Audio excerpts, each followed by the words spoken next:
在《西游记》中，我们常看到没有背景的妖怪被打死，而有背景的妖怪，比如天神和菩萨的童子或坐骑，即使他们犯下过错，却依然能回到原来的位置。表面上，这似乎与佛教提倡的慈悲和公平相矛盾，也让人感到不公。然而，如果结合佛教的因果观和轮回理论，这些安排展现了深层次的智慧，与我们的日常世界观有着很大的不同。据佛教传说，地藏王菩萨修行初期，曾带着2个徒弟在九华山修行。有一天，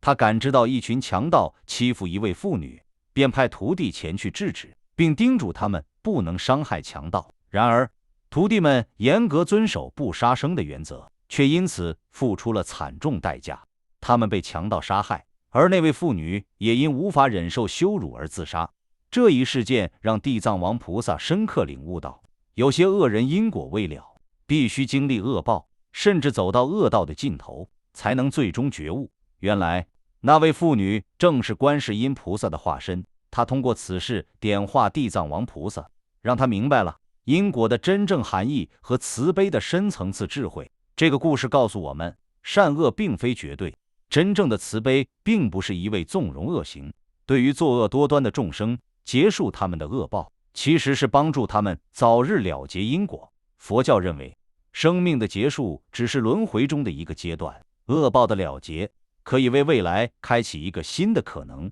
菩萨和天神能够洞察这些因果，从而选择最合适的方式来帮助度化众生。在《西游记》中，没有背景的妖怪被打死，可以从这个角度来理解，菩萨和天神并不纠结于肉体生命的结束，因为在他们眼里，这只是轮回旅途中的一站。孙悟空降妖除魔的行为，表面上看似残酷，但实际上是帮助这些妖怪了结恶业，为他们的下一世创造重新开始的机会。被打死并不意味着终结，而是恶缘的消解和进入新轮回的契机。这种结束是一种新的开始，为他们积累下一世的善因，完成此生的果报。另一方面，这些行为也保护了无辜众生，避免更多伤害发生。至于那些有背景的妖怪，比如天神的坐骑或童子，虽然犯下过错，但因已种下善根，心性并未完全堕落，所以他们被保留下来，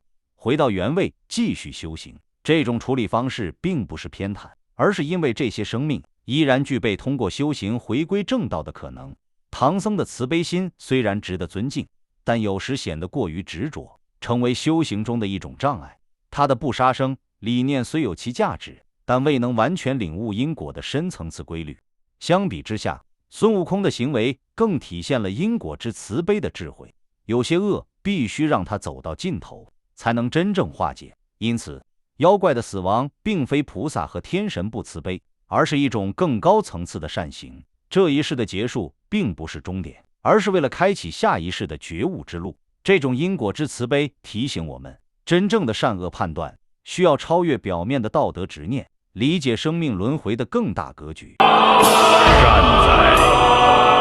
悟空，